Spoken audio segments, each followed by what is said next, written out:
Dave, is it true what Jay says about you? Did you really think SGA was left-handed? I mean, I probably was here for it. Wait, Jay, what are you talking about? I'm sorry. Jay, he's back. He says he took a couple days break. He's not trying to be a message board asshole. But just ever since Dave said SGA was left-handed, he's a little bit concerned about this strain you're smoking, and maybe you have memory eraser. All Just right, trying to let me recommend you explain. cycle through a few strains. Let me explain this. All right, guys. What's up, Dave?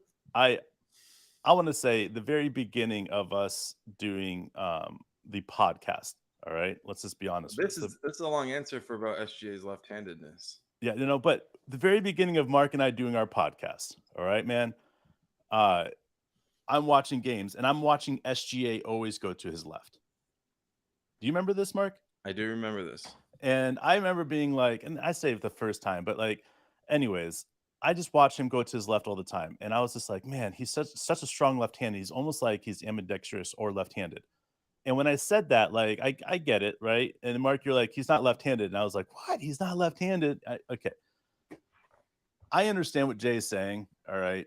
But Jay, it seems like sometimes Hmm. you don't understand the humor in some of the things that I'm saying. Just be nice to Jay. Jay's nice. I like Jay. My humor, man. Think about it. Think about his humor, bro. No, I'm saying I feel like you need to just smoke a J with Jay. I I like what he's saying, especially the fact that I'm getting high. I appreciate that, Jay. Um, but let's just be honest at this moment. Like, I do kind of remember you saying SJ was left-handed more than one time, though. It happens. no, okay, all right. I said Dude, El Sombra, what's multiple up, times. buddy? I want to throw this out here. Thank Dave, you, he wants brother. to call in when I you want get to throw a chance. this out here, man, right here. All right. I've said so many times that he goes left-handed so hard, more than he goes right-handed. He goes to the hole left-handed more than he goes right-handed. Why? Is because he starts on that right-handed side, right? And he goes with his left hand to the middle. Right. All right. It's almost dominant left hand. All right. And I get it. I understand that I probably slipped up a few times calling him left-handed. But dude, he's always been right-handed. We know that, man.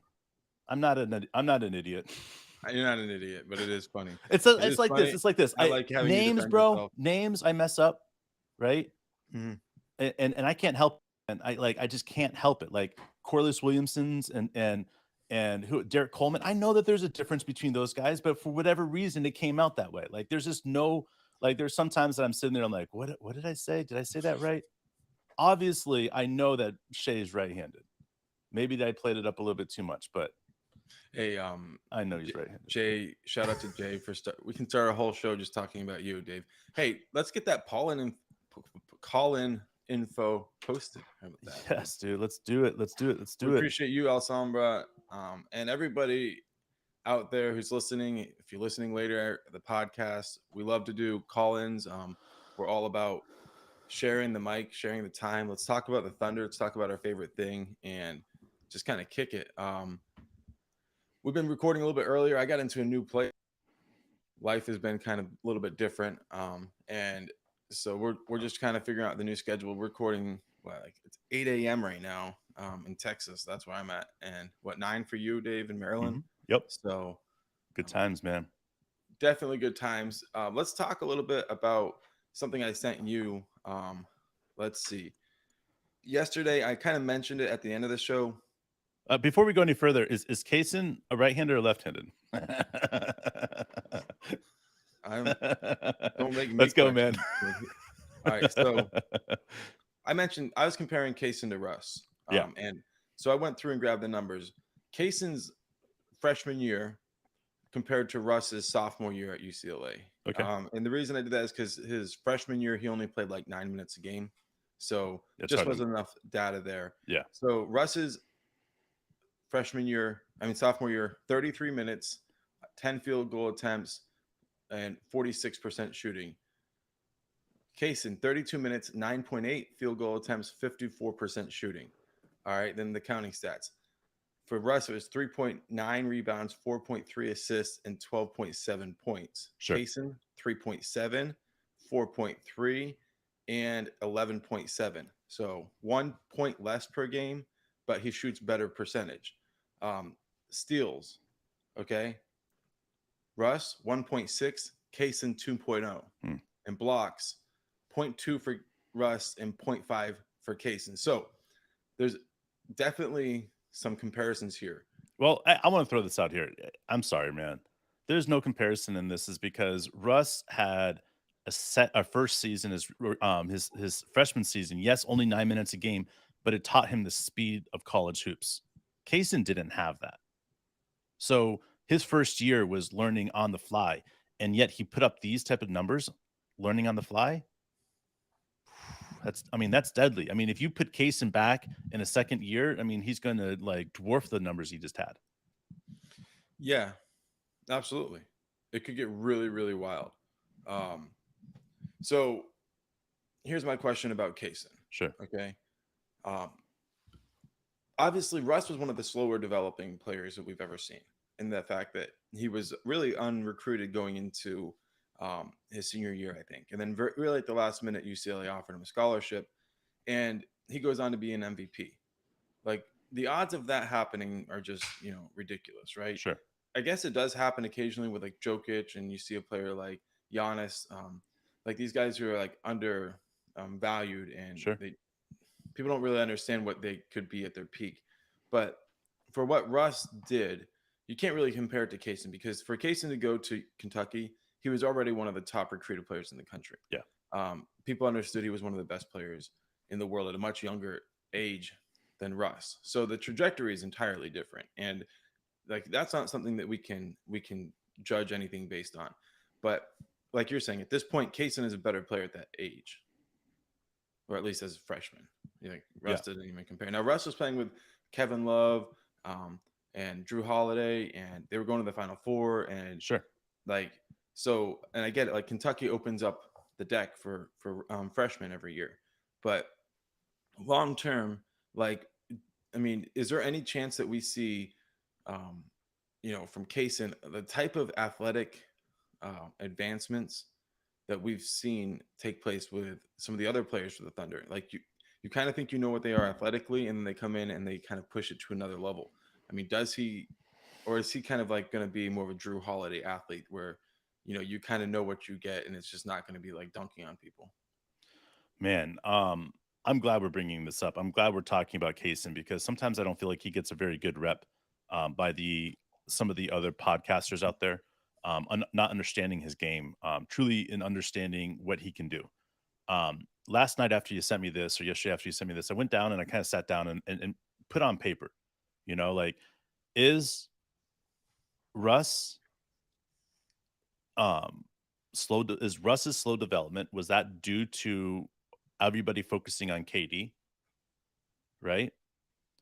And I have to say, yeah, Russ by himself would have developed way quicker into the player he was, you know, 5 years into his career. Okay. So I look at that as the first part. Second part, can Kaysen find a way to slip in here and tear shit up at a very high level his rookie or even sophomore year, second year? Can he do that? And the answer is not just yes, it's a hell yes, he can. He understands what it takes to be a special player and what it takes to be the number one player. When we had saw him at his best, and I said this before and I'll say it again, when we saw him at his best was when we had everybody out there around him. Chet, J Dub. I mean, he was in the flow of the game. I think J Dub.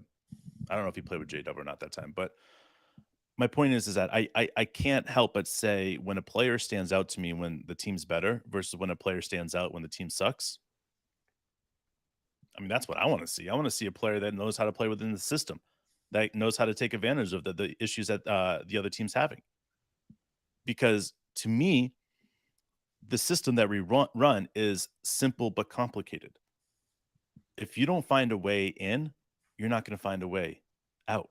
And that's as simple as that. Like, Kaysen has his eyes on a starting position, just like any rookie does coming into the season. He wants to start. Well, the only way through that is A, Dort doesn't have a good enough season, is having a questionable season, and coaches are like, well, let's just go ahead and give Kaysen the nod here, right? Because he's developing, he's showing that he can put up 14 points a game. I mean, if we're talking about Kaysen 14 points a game or Dort 14 points a game, guess what? Rookies are going to be able to be say, hey, if he's doing it 14 at this rookie year, then next year, in theory, he should be at 18. And by his third year, he should be someplace in the 20, 22 points per game. Well, Dort's at year 5. So for us, let's go with Kaysen. And that's inevitable. Kaysen will take over Dort's position at some point in his career. It might not be right away. It might not be because, injuries or whatever.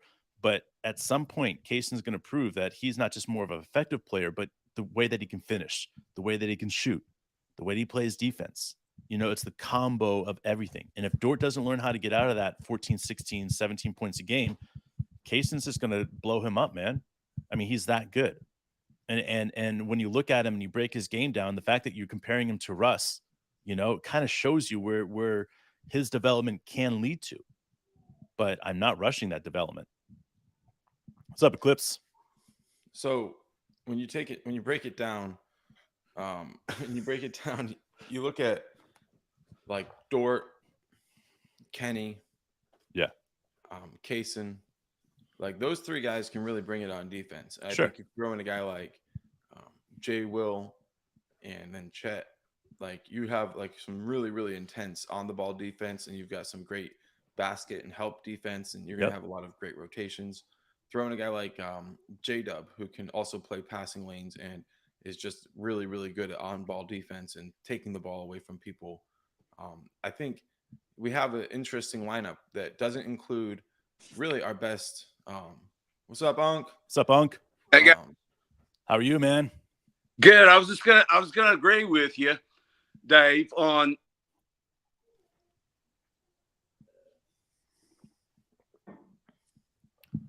what you were saying about Wallace. I think that's a good thing.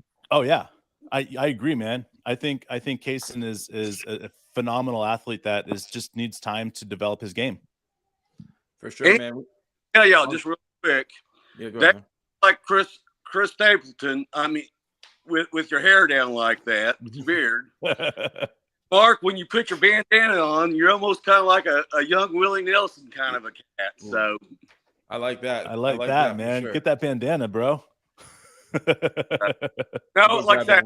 I just got in just when I was fixing to head out the door here fairly quick, but I just wanted to touch base and say y'all doing a great job and hope y'all doing this. And hopefully we can call in maybe after the games, this coming year, maybe absolutely the home games at least, or the East Coast games, whenever y'all can do that kind of a deal. So absolutely. And Unc, who's your favorite player, man? Man, I like them all. The whole team is just really good, but I don't know. I like Poku for some reason. The kid came in young, and then the pandemic hit, and I know he had a lot of playing time, but you got to remember he's only like 4 months older than Chet. Yep. And I think he was playing so good last year until he broke his leg. And I think I'm not saying that he can't be a starter, because him and Chet would be. I think that might be a couple of starting lineups. I'm not. That's what I like about this team, is that we always have the same, the same lineup every time. Sure. Yeah. And I think that, but I like them all. I mean, I like the whole team. I mean, Giddy's good. I mean, I think they're all good character guys. Oh yeah, absolutely, man. I agree. I love to see how these guys are playing together. And of course, I'm a huge fan of Poku. His defense is spectacular, and the fact is, the longer we get to see him play out there, the better it is for him, and the better it is for us. So, great experience to be able to have and watch Poku. So definitely like that. Well, I think they just need a little bit of time for the whole team. I don't know. There's a lot of players I like. I like Wiggins. I think Wiggins is such a great player. He's, like you said, just a glue player. Yep. I mean, you can't have 8 superstars out there, which I think all are. Yep. But I mean, it's just like these super teams that they come up with. It's just like, man, it ain't gonna work. We need one good superstar, and we got him. Yep. And kind of guys that are superstars, but that could be, the other guys. You're right. You're right. Hey, man, welcome. This is Unk El Sombra. This is Unk. Right. So you guys know, I know you guys talk to each other on the chat. So welcome, man. Nice to meet you. What's up? Hey, Unk, and when you jump off, go ahead and make sure you stay on just for a little bit, and that whole the whole thing uploads. Last time we had a little issue and it only got like partially uploaded. So okay, well, it's really good. I'm gonna get solid. I'm gonna let Unk finish though if he's finishing up. But I'm gonna. All right, Unk, we'll see you soon, buddy. Stay on for a while. All right, man. Appreciate it. Thank you. All right. Nice to meet you, El Sombra, for sure. Hey, what's up, brothers? How y'all doing? Good morning. Good morning to you, man. Good. Looks like a nice day out there. Yeah. I'm in St. Louis right now, man. It's not too bad up here. It's pretty hot. It's pretty hot. Nice. But look, guys. I wanted to talk about two things that y'all brought up yesterday. All right, let's do it. Two things that y'all brought up yesterday. So number one was the idea of Chet's already, like, his capacity versus his ceiling. What is it that he can bring to the team in the league starting October? Mm-hmm. And you guys brought up some really good points as far as, whether or not he would already be a top 5 or top 3 center in the West. And the truth is, man, like, I don't think it's that deep. I don't even think it's that hard to even answer that question, because I don't know I'm sure you guys have already caught on, but the question that everybody asks when it comes to Chet isn't whether or not he can hang or bang with most centers in the league. Mm-hmm. It's about whether or not he can guard Jokic and Embiid. Mm-hmm. Yeah. And those are the two names that keep coming up, right? Mm-hmm. Jokic and Embiid. No one ever asked, can he guard Bam? Can he guard Aiden? Can he guard anyone else in between? Anthony Davis, those are never the questions that are asked. The question's always, can he guard Nikolai or can he guard Embiid? That's it, right? So, right, exactly. The two MVPs, which, again, one of those guys, he already guarded before. And apparently, according to Patrick Beverley and Victor Oladipo, he held his own. He held his own. Yep. He held his own against Joel. So, whether or not Chet will be a top 5 center in the West, I almost feel like it ain't even that complicated, man. And I think that's the scary thing that a lot of pundits outside of y'all and the Thunder and other teams and, maybe casuals around the league, I think that's the hard time that they're having to come to acceptance with, is they already know Chet's going to be. Man. Yeah. They already know my dude's about to probably win Rookie of the Year, for real. They already know by year 3 he's probably going to be an all-star, for real. Hey, listen, man, when you got Houston Rocket fans and Dallas Maverick fans and Golden State Warrior fans and even old Supersonics fans being like, man, Chet's pretty cold, that's it. That's it. The conversation's over, bro. You know what I'm saying? So, I mean, I wanted to say, like, you guys were pretty on point about, who is actually better than him in the West, or who is he actually as good as? And the truth is, like, probably in those first 60, 90 days, he's probably going to have a hard time. Maybe some rotational centers out in the West or in the league in general are probably going to give him a little bit of a hard time. And there's going to be a couple games where he has a couple duds. And people are going to be like, oh, he's a fraud. He's a fraud. He's a fraud. But we all know that's the part of the learning curve, man. That's part of the learning curve. And also, this is the same organization that turned Steven Adams into a double-double machine. I know. And that's the Perkins. That's the Perkins love, man. Right. Like Kendrick Perkins taught the system that is still being taught in the Oklahoma City Thunder system. Like he was the birth child of that. Like they're like, hey, physical play, and it's never left the system. It's never left the organization. And you see it with Coach Dave Bliss. He's a fantastic big man coach out there.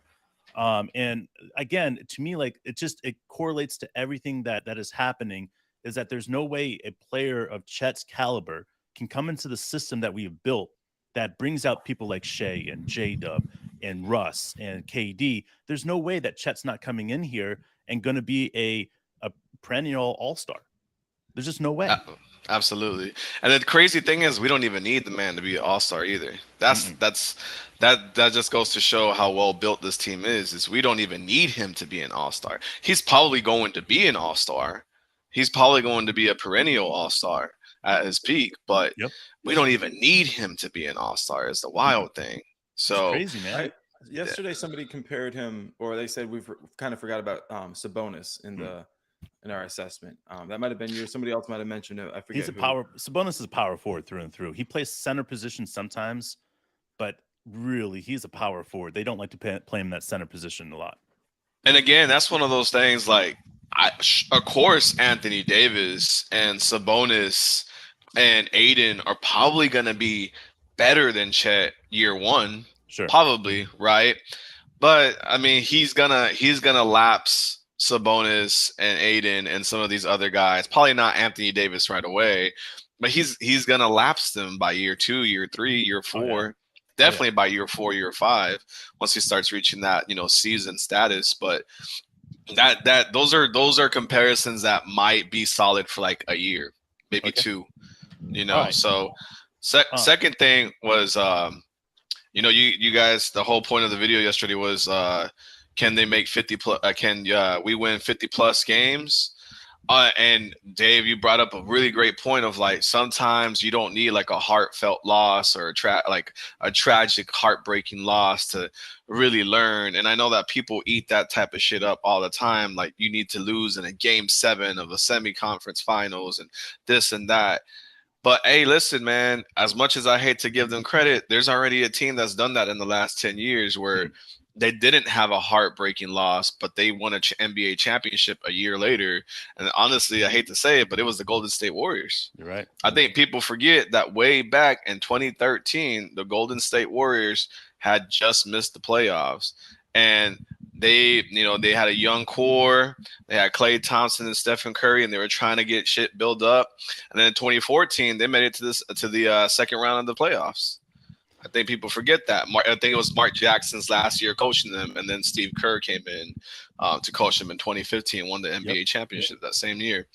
So, and that wasn't at that time. A lot of people were considering the Dubs as overachieving, as accomplishing more than what their team was good enough to do, right? But they were a young team. They'll probably be back. Their ceiling next season, the season after that is probably a conference, second round or maybe even a conference finals. And then they came all the way back the very next year to win the NBA championship.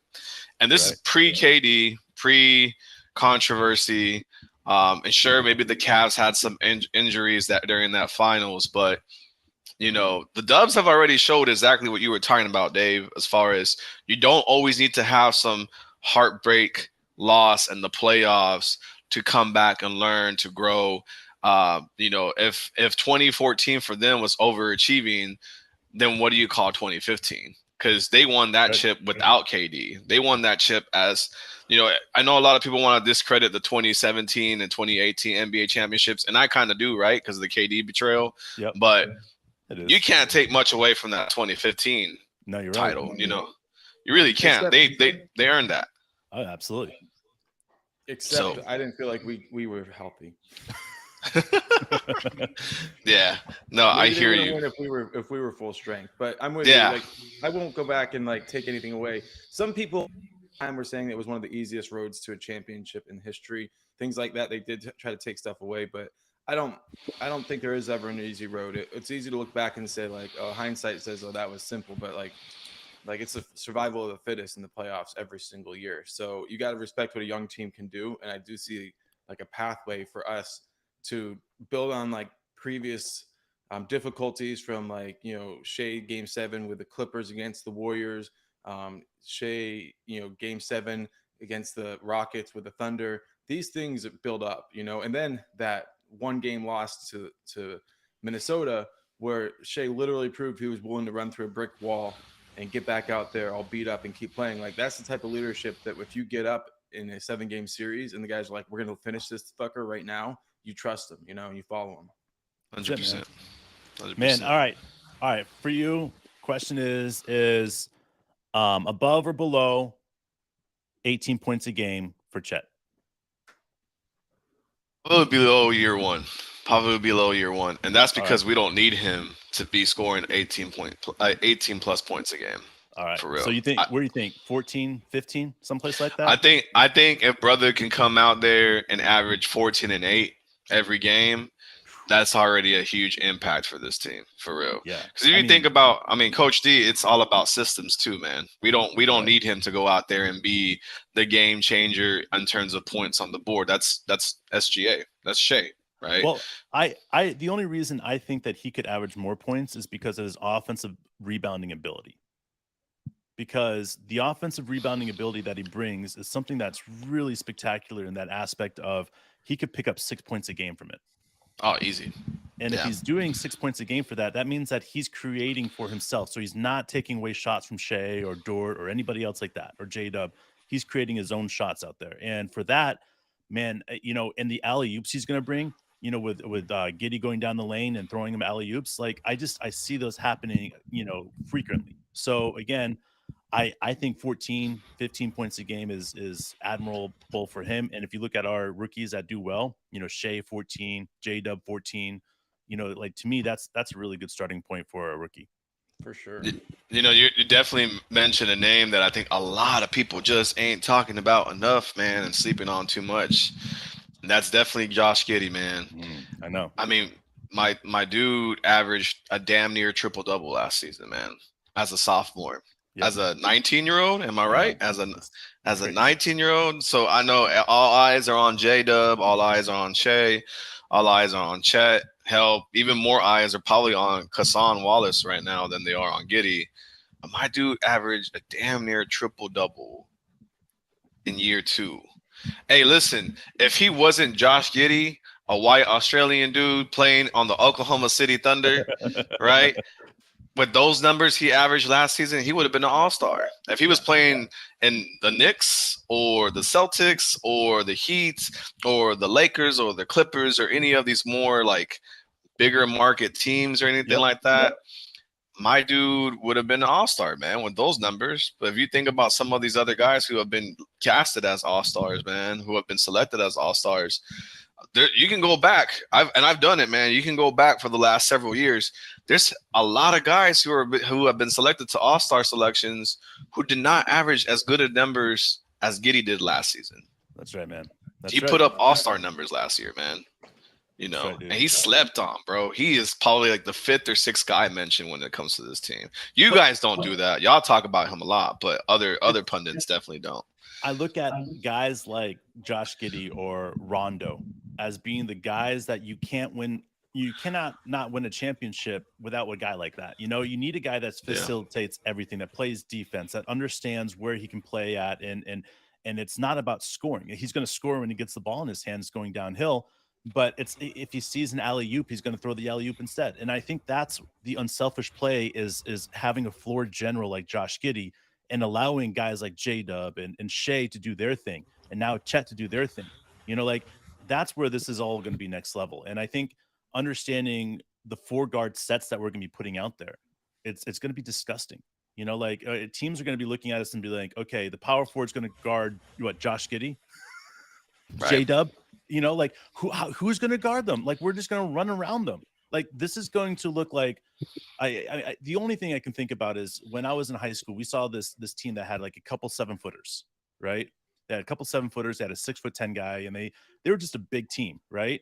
And they played against this team that was really quick and fast, and the other team fast breaked everything, and they took them out of the game. Like literally, because every single time that they went up against a team that could go that fast and that quick, and it doesn't matter if you have 3 7-footers, it just doesn't. Like you become incapable of guarding a team that goes that quick and that small. And I think that's what the Thunder are looking at is that, we could go big. We can go the average size is 6'9" and above, and then we can go small. And both ways we have phenomenal ball handlers on there. We can go Chet as the point guard, like again, the way that we can go, I call it the 75 different matchups that we can bring at any given time and any game. Who else can do that in the league? Yeah, and when you mentioned like Giddy scoring, like as the season went on last year, and as like we got to elimination games, his scoring picked up. Like he says, you're gonna have to stop the ball, and if you don't stop the ball, I'm gonna get to the hoop. I'm gonna finish. I'm gonna shoot some runners, and then he gets going and he starts knocking down threes. But for him, if they emphasize stopping the ball with him, yeah, he'd prefer to pass it. Like he's kind of a reluctant scorer, but you get into big game situations and you're like, this is a make or break situation. He's gonna put the motherfucking ball in the hole. He understands the moment. And what's even scarier, man, that a lot of people also are overlooking, you kind of just mentioned it too, is that Giddy is as good right now finishing at the rim as J Dub is. Hmm. Hmm. Hmm. You know, he really is. So my dude can score. My dude can score within that 8 foot range at will when he wants to. When he wants to. With this size, his wingspan, his finesse with the ball, it's because and a lot of defenders right now aren't really reading him as a scorer because he don't play like that. But whenever he has had to get to the rim, he's probably the second or third most unstoppable guy I get into the rim for real on this team. He just It's doesn't play like that. He But just it's doesn't play like that. he waits until he has the matchup. It's that small Absolutely. forward or power forward that's guarding him that just goes around him and then he gets him in foul trouble. Like I think that's what's so powerful about his game is that he's so patient about when he attacks. Because for me, it's like I look at him like a tiger of sorts. You know how like a tiger stalks his prey and waits until the prey is worn down and tired and then attacks, right? That's what Josh does. He just goes all game and just wears out the players. And then the third quarter, he goes off. In the fourth quarter, he goes off. And it's like, where did that come from? How did he score 8 straight points like that? How did he get 4 steals in that quarter? How did he do this? How did he do this? Is because he has pretty much baited his, his play toy essentially for a while. He's like, hey, here you go. Here's this. And then all of a sudden, bam, he shuts that shit off. And it's powerful because the IQ level that takes for a 19-year-old, think about that, for a 19-year-old is insane. Like, and that's why when we're looking at it and we're looking back at this team and we're saying, what are the major pieces that we need to keep together? You cannot start that conversation without adding Josh Giddey number one, because Josh Absolutely. Giddey is that piece that you need to make a championship caliber team. He is that piece. And this is probably my hot take, but you already brought up Rondo, man, but win 50 plus games if Josh Giddey's the one who takes a step back. You're right. If Absolutely. if SGA takes a little bit of a step back, if J Dub just kind of has more of a repeat season and doesn't really grow on what he's put up, if Chet comes in and he only averages like maybe 14-6 or 14-8 on maybe 61-62% shooting, which is pretty decent, Sure. league average for centers, but maybe he doesn't come in as this immediate game changer because it's his rookie season. But I'll tell you what, if Giddey takes a step back at all, or if he's the one that gets hurt for 20 plus games, we don't win 50 plus games. Giddey is that guy. He is the glue piece for this team. And again, everyone looks at SGA, J Dub, Kassan, Chet, Dort even before they look at Giddey, but we're not winning 45 plus games if Giddey has a step back at all. That's how important he is to the team. He is to this team, like you were saying, what Rondo was for the Celtics. For sure. And at times, even especially back in 2010 and portions of 2009 and 2008, Rondo was the best player on the court any given night for the Celtics, even as that young player as he was back then, especially in the 2010 run. Because the ball, if it gets stuck on one side, which will happen with great scores because they're so great, they're just like, oh, I can take this guy. And then the defense shifts. It's got to go from side to side. And Coach Dagnall's always preaching it. I see SGA, he's implementing that. But in the end, he's so great offensively that it really doesn't make a ton of sense for him to give up the ball. So you got to have somebody getting that ball to the other side, make the defense shift, and we can attack closeouts. And it's got to be like their primary thing until, like Dave, you said, you realize that the team is kind of, cheating a little bit. They're taking shortcuts. You can put your head down and get to the basket, and you can use your size to finish through contact. And that's Giddey is. It kind of reminds me, and this is just one play, but like Michael Jordan, whenever he took the ball away from Karl Malone in the post game 6 against Utah. So he pokes it out, and they get out and run the other way, and that's the game. I feel like in the end, you got to like recognize your opponent's weaknesses, that what they do on repeat, and then exploit them. And that's Giddy all game. What's up, Caleb? All right, Good to see brothers. you Y'all guys, take man. care, man. All right, buddy. All I'll right, see you man. later. Nice talking to you, man. Appreciate it. And hey, I want to say, when you exit out, end the conversation and wait until it's uploaded to hang up. So we can take you back to the lobby. If you have some trouble, I put the link there in the chat. But Caleb, it's nice to meet you, man. All right, Caleb. How you doing? Likewise, man? guys. I've been following you guys maybe for about a year now, since last season. I don't know exactly when I picked up on your guys' channel, but it's been awesome to see you guys grow as a fellow content creator. So I'm really excited for everything you guys are doing. Hell yeah, we dude. Appreciate you, man. Yeah, dude. Yeah. You're Eclipse Productions, right? No. Who which He's Caleb.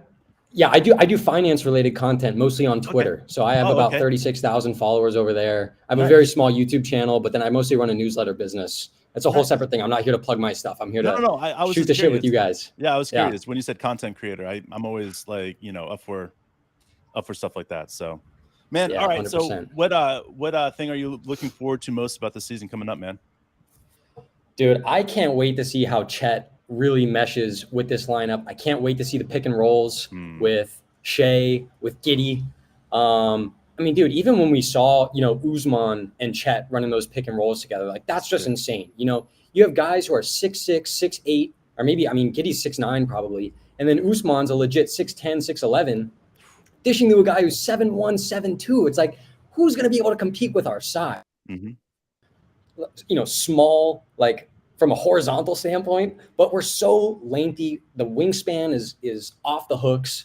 Like, I think it's going to be epic.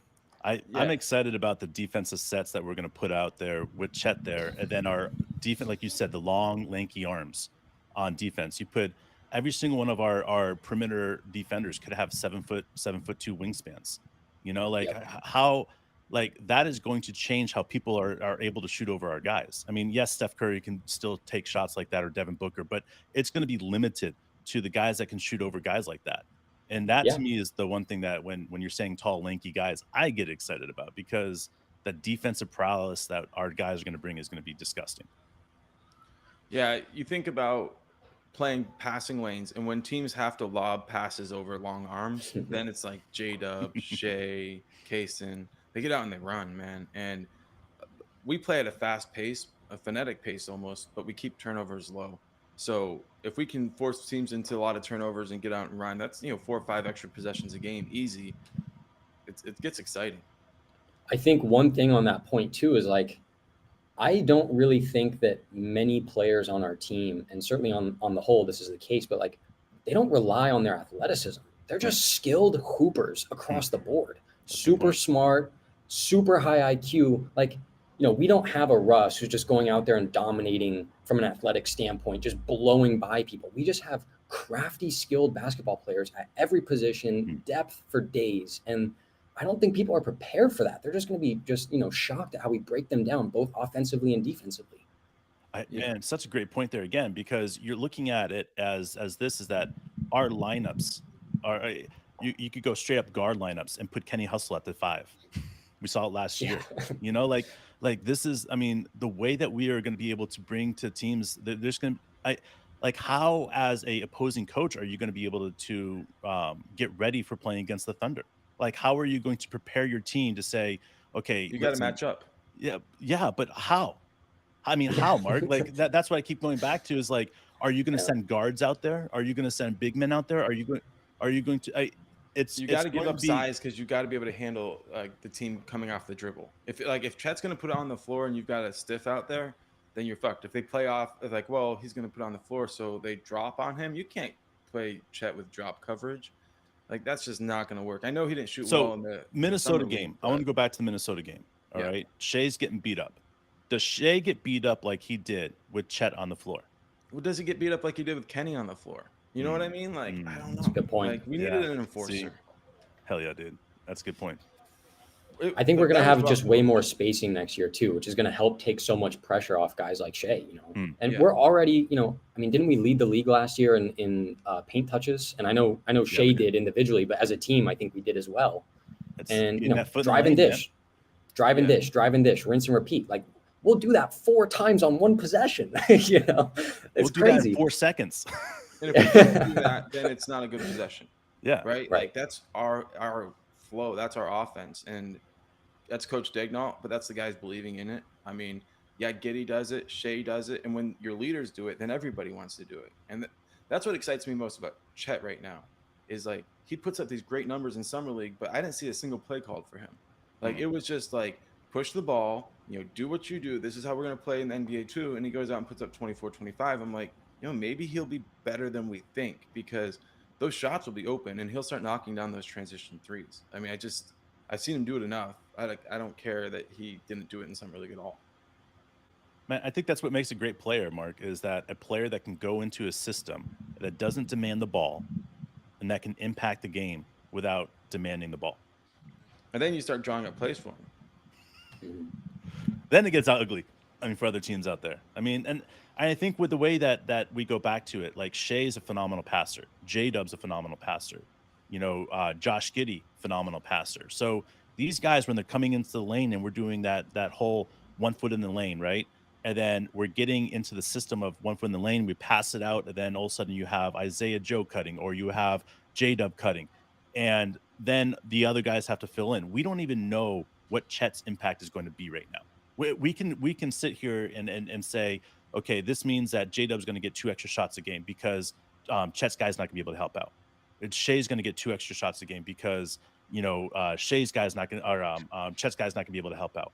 Like we don't know the true impact of what Chet's going to be able to bring out there, and that's why I get so excited about this is because like insert Chet here, and we're a 50-win team, and I think that's the thing about what we're trying to understand about how good this team could be injury free. Look at all of the centers last year. Like I said, there was 4 centers in the top 15 centers, 4 centers that played above 70 games. That's it. That's what needs to happen for Chet. You don't need to go above 70 games right now. You don't need to go above, 65 games right now if you don't need to. It's develop inside of the system, develop inside of that it's the easiest system if you just believe in it. Does it make sense? The Oklahoma City Thunder system is perfect as in a cult. We're a cult. It's like, this is perfect, guys. If you believe in the system and you do things right, you will get to the top level and you'll be able to intermingle with the top. That's and everybody believes it, man. Like Kaysen, I mean, he's in there and he believes that he can start. And you're looking at it and saying, hey, you're a rookie, but he still believes he can start. Why? It's because we've talked about that belief system in these guys. Yeah. These coaches believe in them. I have a quick question for you guys. Who do you think, like, what's your guys' expectation for our starting lineup at the beginning of the season? Like, if you had to put money on it today, like, who's the starting lineup? Shea, Giddey, Chet, J-Dub, and then you got to go Dort. But then you say at the beginning of the season, and if you say at the end of the season, I might give a different answer on that one. Right. I want to say this is that I don't think it's a coincidence that every single time that we've seen Chet, we've seen Jay Will.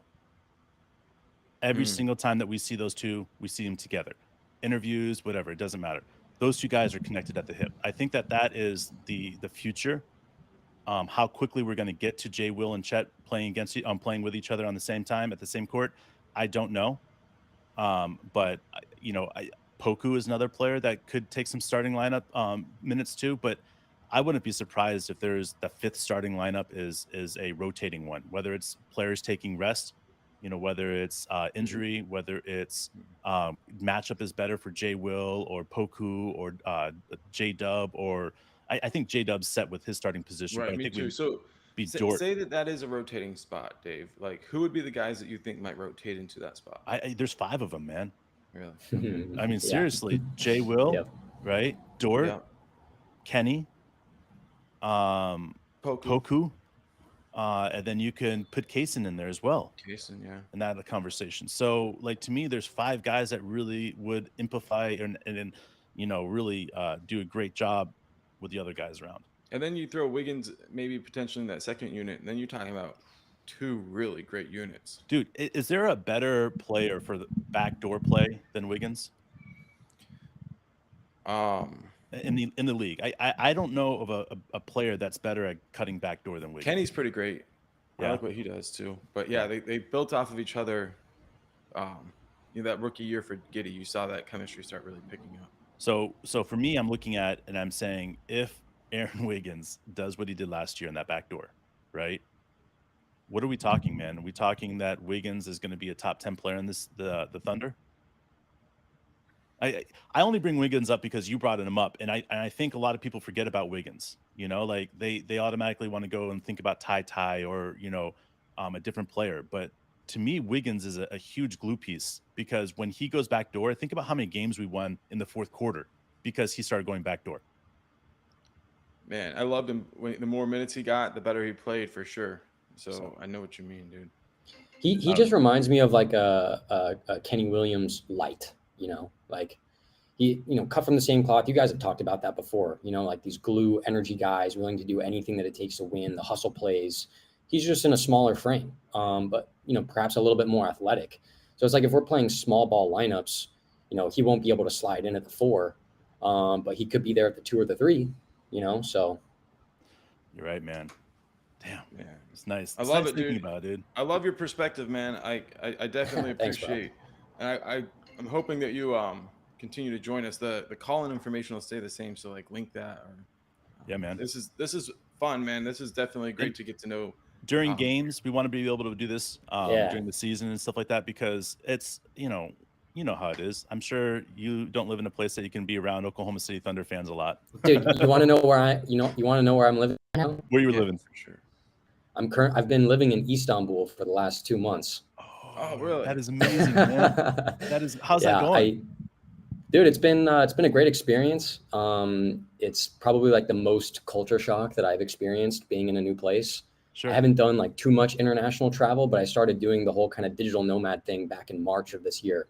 Wow. So I started out in Croatia, spent 2 months there. I did 1 month in Budapest, and now I've been here for about 2 months, and I'm actually leaving for Bucharest, Romania on Monday. So whole new change of scenery, and that'll be fun. But it makes it impossible to watch the games live. It's such a pain in the ass. But man, that's awesome. Yeah. Dude, that's pretty cool. I can't even imagine. Like I tell my wife all the time, we have plans of traveling a lot more when we are in that retiring stage. But to have a young experience of traveling would be pretty phenomenal. So enjoy, man. Thank you guys. Yeah, appreciate it. And definitely I'm going to be calling in more, man. I turned on like my post notifications so that I won't miss this. And I pulled up my email and I saw it come through. I was like, dude, I got to hop on with these guys. So hell yeah, dude. We appreciate big fan of everything you guys are doing. So thanks, you, man. For all sure. Right. And then stay around after you leave here and to the thing, make sure it gets uploaded so that we can make sure we hear you on the podcast back. So for sure. Happy Friday, guys. Take care. Hey, you too, man. Thank you. So what is up, Jared? All right. Glad that you're with us, man. OSU Traduce, Mikhail, definitely appreciate you guys. Charles, what's up, man? Kind of lost track of the chat there a little bit, but this is awesome. We got people calling in, and it's been a lot of fun, Dave. It's great to be able to meet some of these guys like Caleb. I've seen his comments for a while. I was hoping he would share his content stuff with us.